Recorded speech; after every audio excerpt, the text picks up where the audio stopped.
नमस्कार प्रिय दर्शकों, मैं यशराज तिवारी आप सभी का बहुत बहुत स्वागत करता हूं प्रोफेशनल एस्ट्रोलॉजी पर। आज मैं आप सभी के सम्मुख उपस्थित हुआ हूं आप लोगों की जन्म कुंडली का निःशुल्क अध्ययन करने के लिए। हमारी निःशुल्क जन्म कुंडली अध्ययन की जो सीरीज चल रही थी, उस सीरीज में आज तक 131 कार्यक्रम बन चुके हैं और इस सीरीज का जो आज का कार्यक्रम होने वाला है, ये 132वें नंबर का कार्यक्रम होने जा रहा है।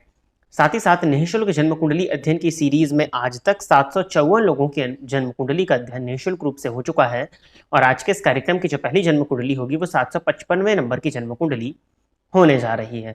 यदि आप भी चाहते हैं कि आपकी जन्म कुंडली का अध्ययन ठीक इसी प्रकार से मेरे द्वारा निःशुल्क रूप से यूट्यूब पर किया जाए, तो आप अपनी बर्थ डिटेल्स, जैसे कि आप अपना नाम, अपने जन्म की तिथि, अपने जन्म का समय और अपने जन्म का स्थान, ये चारों ही चीजें किसी भी एक स्पेसिफिक प्रश्न के साथ में इसी वीडियो के कमेंट सेक्शन में दे दीजिए।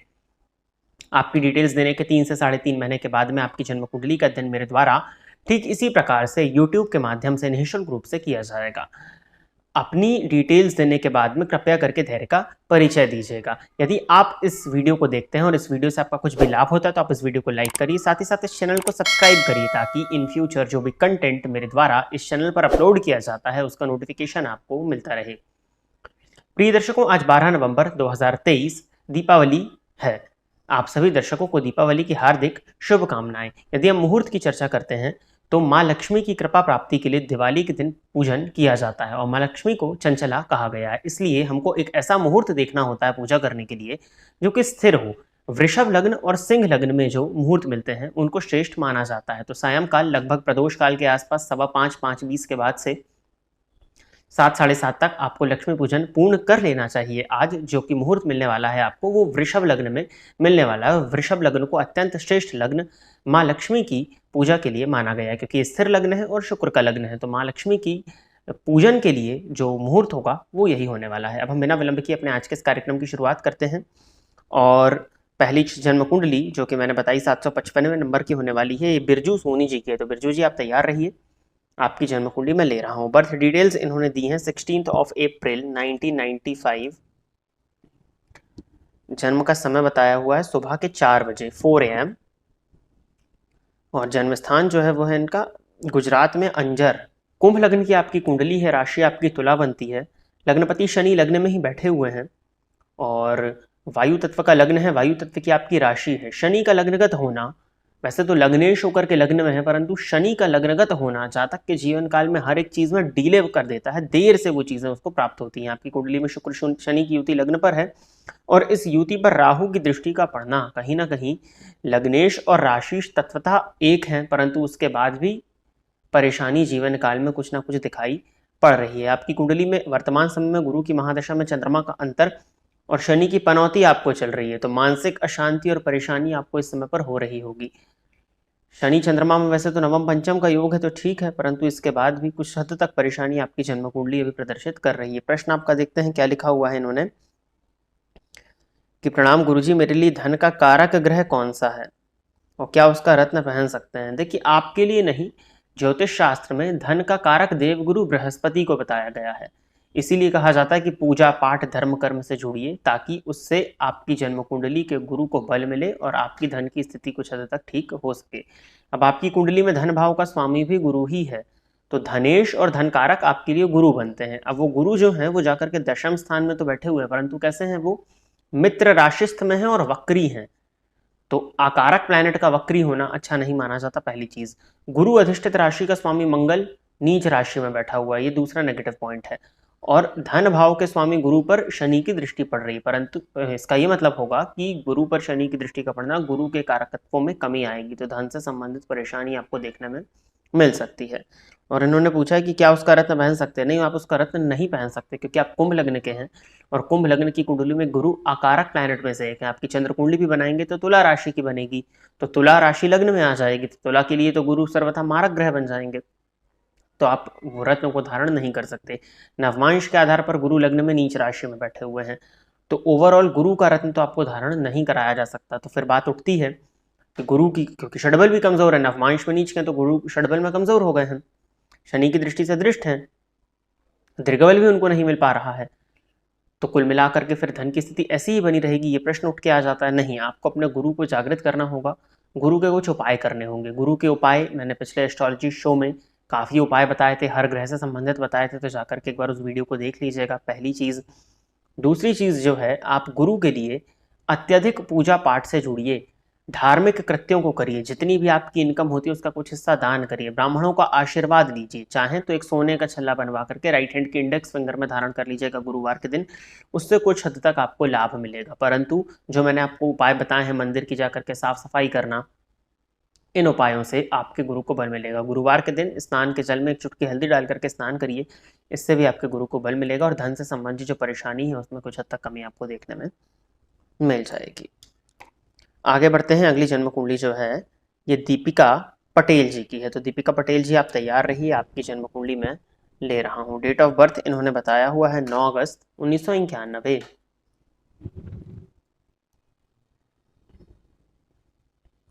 जन्म का समय जो इन्होंने दिया है 1751 शाम के 5:51 और जन्म स्थान जो है इनका वह वाराणसी।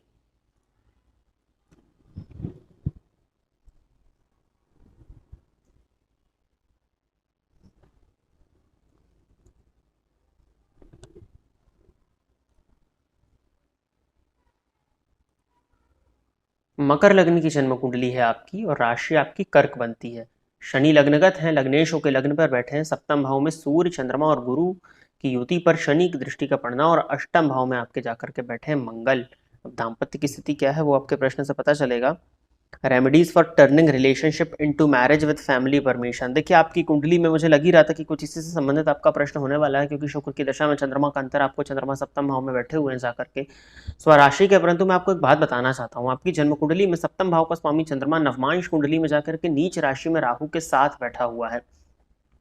सप्तम भावस्थ सूर्य चंद्रमा की युति पर शनि की दृष्टि का पड़ना यह विवाह के उपरांत डिप्रेशन होने के योगों को प्रदर्शित कर रही है। अब आप प्रेम विवाह करना चाहती हैं तो आपकी कुंडली में मंगल शुक्र की युति जन्म कुंडली के अष्टम भाव में और अष्टम पति का संबंध सप्तम से है, तो मंगल शुक्र की युति का संबंध कहीं ना कहीं आपके दाम्पत्य भाव से हो गया, जो कि प्रेम विवाह को प्रदर्शित तो कर ही रहा है। प्रेम भाव का स्वामी यदि देखा जाए तो शुक्र ही है, जाकर के अष्टम भाव में राहु की दृष्टि से दृष्ट प्रेम भाव आपकी कुंडली में सुप्त अवस्था में मुझे दिखाई पड़ता है। प्रेम कारक को अगर हम नवमांश में जाकर के देखते हैं तो वो दिग्बली तो हैं, परंतु वहां पर भी वो राहु की दृष्टि से दृष्ट हैं और वक्री हैं।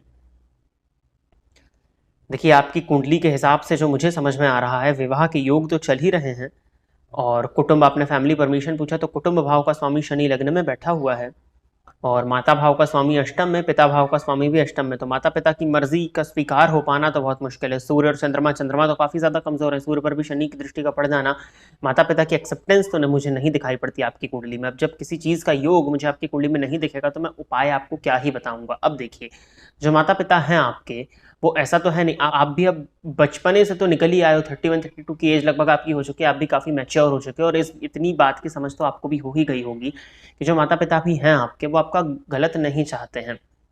रही बात जन्म कुंडली की, सूर्य चंद्रमा की युति पर शनि की दृष्टि का पड़ना, कई बार आपके माता पिता आपको समझ नहीं पाते हैं, परंतु उनके इंटेंशंस तो रॉन्ग नहीं हो सकते ना, अंडरस्टैंडिंग में प्रॉब्लम आ सकती है बट इंटेंशंस रॉन्ग नहीं हो सकते। यदि वो किसी चीज़ के लिए मना कर रहे हैं तो कुछ ना कुछ कारण होगा, खैर वो दूसरी चीज़ है। परंतु आपकी कुंडली में विवाह अरेंज मैरिज हो या लव मैरिज, दोनों में ही परेशानी है। अगर लव मैरिज होगी तो कुंडली का मिलान तो हो ही नहीं पाएगा और कुंडली का मिलान नहीं हो पाएगा तो ज़्यादा परेशानी आ जाएगी। ये वो लग्न है और वो राशि है जिसमें दाम्पत्य अक्सर पीड़ित देखने में आया है, तो कोई रेमेडी नहीं है। रेमेडी यही है कि बाकायदा कुंडली मिलान करके विवाह होना चाहिए। माता पिता यदि कुछ कह रहे हैं तो उनसे बात करके उनको समझाइए या उनके पक्ष को भी सुनिए और उस पर विचार करिए। आपके लग्नेश लग्न में बैठे हैं और गुरु की दृष्टि लग्न पर है, तो थोड़ा सा विचार करिए वो क्या कहना चाहते हैं। उसके बाद में इस पर हम विचार और आगे जा करके करेंगे कि जहाँ पर आपका रिलेशनशिप है वहाँ शादी करनी चाहिए या नहीं, वो कुंडली मिलान पर निर्भर करेगा। फिर भी यदि आपने मुझसे पूछा है तो आपके पसंदीदा जीवन साथी की चाहत को पाने के लिए मैं आपको एक मंत्र बताता हूँ। उस मंत्र का आप शुक्रवार या गुरुवार से प्रारंभ करके नित्य 1 माला या 3 माला जाप करिए। कात्यायनी महामाय महायोगिन्यधीश्वरी नंद गोप सुतम देवी पतित में कुरुते नमः, इस मंत्र का जाप करिए। पहले भी एस्ट्रोलॉजी शो में नवरात्रि वाले वीडियो में इसके बारे में बताया हुआ, वहाँ लिखा भी हुआ है। जो नवरात्रि का वीडियो है अभी पिछले 1-1.5 महीने पहले ही आया था, तो उसको जाकर के चैनल पर चेक कर लीजिएगा। वहाँ पर आपको मंत्र प्रॉपरली मिल जाएगा, लिखा हुआ मिल जाएगा, उसका स्क्रीनशॉट ले लीजिए। जाप करने की प्रोसीजर भी वहाँ बताई हुई है, तो उसको सुन करके प्रॉपरली आप जाप करिए। और एक बार मैं आपसे फिर से कहूँगा, क्योंकि सूर्य और चंद्रमा का संबंध सप्तम भाव से, माता पिता का इन्वॉल्वमेंट क्लियर दिखाई पड़ रहा है मैरिज में, तो अब कुंडली में जो है उसको ही यदि स्वीकार कर लिया जाए तो बहुत आसान हो जाती है लाइफ। लोग क्या करते हैं कि कुंडली की ग्रह स्थितियों को बदलना चाहते हैं, जो कि आपके हाथ में नहीं है, क्योंकि इस ब्रह्मांड में हमारी एग्जिस्टेंस जो है वो नेग्लिजिबल है, बिल्कुल ना के समतुल्य है। तो आप कुंडली की ग्रह स्थिति को तो नहीं बदल लेंगे चाहे आप कुछ भी कर लें। अगर माता पिता का इन्वॉल्वमेंट यहाँ दिख रहा है, गुरु भी वहीं बैठे हुए हैं, तो माता पिता से बात करिए और जानने की कोशिश करिए कि क्यों वो नहीं करना चाह रहे हैं यहाँ पर। यदि कुंडली मिलान नहीं हो रहा है तो आपको भी मैं यही सलाह दूंगा कि आप अपने आगे के जीवन को अच्छा बनाना चाहती हैं, जो भी बचा हुआ है, तो वहाँ शादी ना करें। अगर कुंडली मिलान ठीक बैठ रहा है, कुंडली का मिलान अच्छा है, तो अपने माता पिता को समझाइए और आगे बढ़ जाइए। परंतु हाँ, आपकी कुंडली में एक बार कुंडली का बाकायदा प्रॉपरली मिलान करना होगा, क्योंकि आपकी कुंडली में डिप्रेशन का योग है विवाह के बाद में। आगे बढ़ते हैं। अगली जो जन्म कुंडली है वो रजनीश कौशल जी की है। तो रजनीश जी आप तैयार रहिए, आपकी जन्म कुंडली में ले रहा हूं। डेट ऑफ बर्थ इन्होंने दिया है 23 नवंबर 1999। जन्म का समय जो इन्होंने बताया हुआ है 3:10 AM, पटियाला पंजाब। कन्या लग्न की कुंडली है, आपकी राशि आपकी वृषभ बनती है। प्रश्न आपने किया हुआ है government job in judiciary related. तो लग्नेश धन भाव में है, धनपति लग्न में है। लग्नेश और धनेश का परिवर्तन है, लाभपति उच्च राशि में बैठे हुए हैं, हालांकि 0 अंश पर है। चलित देखने पर पता चलता है कि वो अष्टम का फल दे रहे हैं, ठीक है। शनि नीच राशि में परंतु वक्री है, शुक्र के नक्षत्र में, शुक्र लग्नगत है। मंगल उच्च राशि में बैठे हुए हैं, नवमांश में कुंभ में है, ठीक है। मंगल और केतु की युति परंतु डिस्टेंस दोनों में है। बुध के पास 22 अंश का बल है, षडबल में बुध और मंगल दोनों के पास में बल है। तो देखिए आपकी कुंडली में योग तो बन रहे हैं, योग में कहीं कोई परेशानी नहीं है। धन भाव का स्वामी लग्न में है, दशमपति धन भाव में बैठे हुए। D10 चार्ट आपकी कुंडली में शो करता है कि लग्न में उच्च के शनि है, वक्री है, हालांकि शनि मंगल की युति लग्न में है और अष्टम भाव में बुध बैठे हैं, तो विपरीत योगों को मैं मान्य भी यहाँ मान लेता हूँ, तो ठीक है। गुरु की दृष्टि लग्न पर आ रही है D10 में। गुरु आपका वर्गोत्तमी है, जन्मांक में, नवमांश में और दशमांश में भी उसी राशि में बैठा हुआ है। जी इस कुंडली में योग है। सूर्य कमजोर है आपकी कुंडली में, सूर्य काफी ज्यादा कमजोर है। पहला तो आपका जन्म रात का है, आपके सूर्य पर राहु की दृष्टि पड़ रही है, किसी भी शुभ ग्रह की दृष्टि आपके सूर्य पर है नहीं। चंद्रमा जस्ट सामने बैठे हैं परंतु वो 0 अंश पर है, तो उनकी दृष्टि को मैं नहीं मानूंगा यहाँ पर। आपका सूर्य कहीं ना कहीं काफी कमजोर हो रहा है, षडबल इस बात का प्रमाण है। नवमांश में सूर्य के पास बल है परंतु उसके बाद भी षडबल इस बात की पुष्टि कर रहा है कि गवर्नमेंट सेक्टर में नौकरी मिल पाना बहुत मुश्किल है। फिर भी आपकी कुंडली में यदि आप प्रयास करते हैं तो अभी तो आपकी जो उम्र है वो खैर हो ही चुकी है, ऐसा तो नहीं है कि बहुत ज़्यादा समय आपके पास में है। राहु में गुरु का अंतर, तो यहाँ तो मुश्किल है, जस्ट अभी लगा हुआ है। और बुध जून 24 और यहाँ से देखने पर पता चलता है 2025 और राशि आपकी वृषभ है, तो गुरु का गोचर, तो 2024 आपके लिए फेवरेबल है। परंतु जन्म कुंडली में कुछ ग्रह योग, सूर्य कमजोर पड़ रहे हैं कुल मिलाकर के देखा जाए तो। जुडिशियरी में करियर बन सकता है, इस कुंडली में योग है। सूर्य कमजोर है, सूर्य को थोड़ा जागृत करना होगा, सूर्य के उपाय करिए, सूर्य भगवान को जल दीजिए, पिता का सम्मान करिए और सूर्य के मंत्रों का जाप करिए। ओम घड़ी सूर्याय नमः रविवार से प्रारंभ करके इस मंत्र का नित्य 3 माला जाप करिए और नित्य आदित्य हृदय स्तोत्र का पाठ करिए। एक तांबे का कड़ा बनवा करके राइट हैंड में धारण कर लीजिएगा, नहीं होता तो एक तांबे का छल्ला बनवा करके राइट हैंड की रिंग फिंगर में संडे के दिन धारण कर लीजिएगा। इस उपाय को आप करिए। बाकी रही बात जुडिशरी की, तो योग है और 2024 और 2025 ये दोनों ही फेवरेबल हैं आपके लिए, आप बिल्कुल इस फील्ड में आगे बढ़ सकते हैं। अगली जन्म कुंडली जो है ये प्रजक्ता पनवार जी की है। तो प्रजक्ता जी आप तैयार रहिए, आपकी जन्म कुंडली में ले रहा हूँ। नहीं, इनकी आईडी है, प्रजक्ता जी की आईडी है जया तरोले जी की जन्म कुंडली। तो जया जी आप तैयार रहिए, आपकी जन्म कुंडली में ले रहा हूँ। डेट ऑफ बर्थ जो है इनका वो है 20 दिसंबर 1990। जन्म का समय जो बताया हुआ है 12:40 PM, दोपहर के 12:40 बरवानी MP। मीन लग्न की जन्म कुंडली है, राशि आपकी मकर बनती है। लग्नपति पंचम भाव में बैठ करके लग्न को देख रहे हैं। हालांकि लग्नेश लग्न पर शनि की दृष्टि और लग्नेश पर शनि और राहु की संयुक्त दृष्टि पड़ रही है आपकी कुंडली में। भाग्येश भी भाग्य भाव को देख रहा है, बढ़िया है। दशम भाव पर मंगल की दृष्टि, दशमस्थ सूर्य पर मंगल की दृष्टि, और राहु की दशा में सूर्य का अंतर आपको अभी चल रहा है। राहु लाभ स्थान में है। ठीक है, आपकी कुंडली में बहुत ज़्यादा प्रॉब्लम तो मुझे नहीं दिखती। गुरुजी मेरी राशि कौन सी होगी ये बता दीजिए। अच्छा, आपको बस यही पूछना है? तो आप अगर प्रोग्राम्स देख रही हैं तो इतना तो मैंने आपको बिल्कुल शुरुआती वीडियोस में 2020 के समय की वीडियोस में बताया हुआ है। ये तो बहुत बेसिक प्रश्न है। आपका लग्न मीन है और आपकी राशि मकर है। आप अपनी जन्म कुंडली को, अपनी जो बर्थ डिटेल्स आपने मुझे दी है, ये किसी भी सॉफ्टवेयर में एंटर करिए। सॉफ्टवेयर में एंटर करने के बाद में जिस भी नंबर की राशि में आपको चंद्रमा दिखाई पड़ते हैं, जैसे आपकी कुंडली में चंद्रमा 10 नंबर की राशि में, तो 10वें नंबर की राशि जो होती है वो मकर राशि होती है। तो आपकी राशि मकर है। चलिए, अब आपका कोई प्रश्न नहीं है तो कुछ इससे संबंधित मैं चीजें बता देता हूँ। राशियां 3 प्रकार की होती हैं। राशियों को 3 प्रकार से विभाजित किया गया है। पहली जो राशि होती है वो होती है आपकी जन्म राशि या आपकी चंद्र राशि, जो आपके जन्म के आधार पर निर्धारित होती। दूसरी आपकी राशि होती वो होती सूर्य राशि, यानी कि जन्म के समय पर सूर्य किस राशि में बैठे थे। जैसे आपके सूर्य बैठे हुए हैं धनु राशि में, तो आपकी सूर्य राशि धनु होगी। पहली होती चंद्र राशि या जन्म राशि, यानी कि जन्म के समय पर चंद्रमा कहाँ बैठे थे, तो वो बैठे मकर राशि में, तो ये आपकी जन्म राशि होगी। और एक होती है आपकी नाम राशि, कि आपका नाम किस राशि के हिसाब से रखा गया है। जैसे अब जया नाम है आपका, जया यानी जे लेटर, जा अक्षर, तो जया मतलब मकर राशि।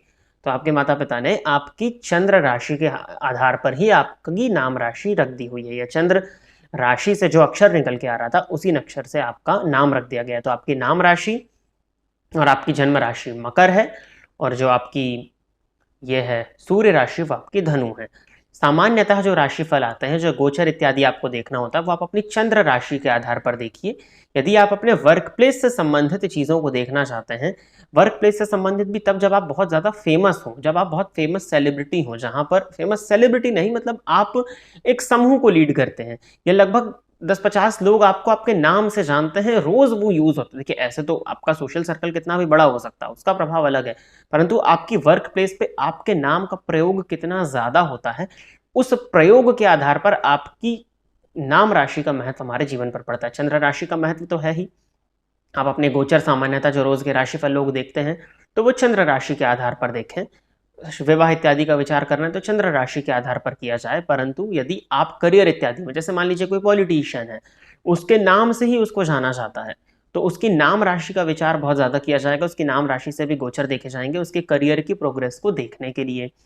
कोई एक्टर है, कोई सेलिब्रिटी है, तो उसके नाम राशि का वहां पर ज्यादा विचार करना होगा देखने के लिए। तो ये होता है। बाकी हाँ, आपकी चंद्र राशि मकर है और चंद्र राशि के आधार पर एक नॉर्मल पर्सन चंद्र राशि के आधार पर ही अपनी सभी चीजों को देख सकता है। तो प्रिय दर्शकों, इतनी ही जन्म कुंडली का अध्ययन करने के लिए आज मैं आप सभी के सम्मुख उपस्थित हुआ था।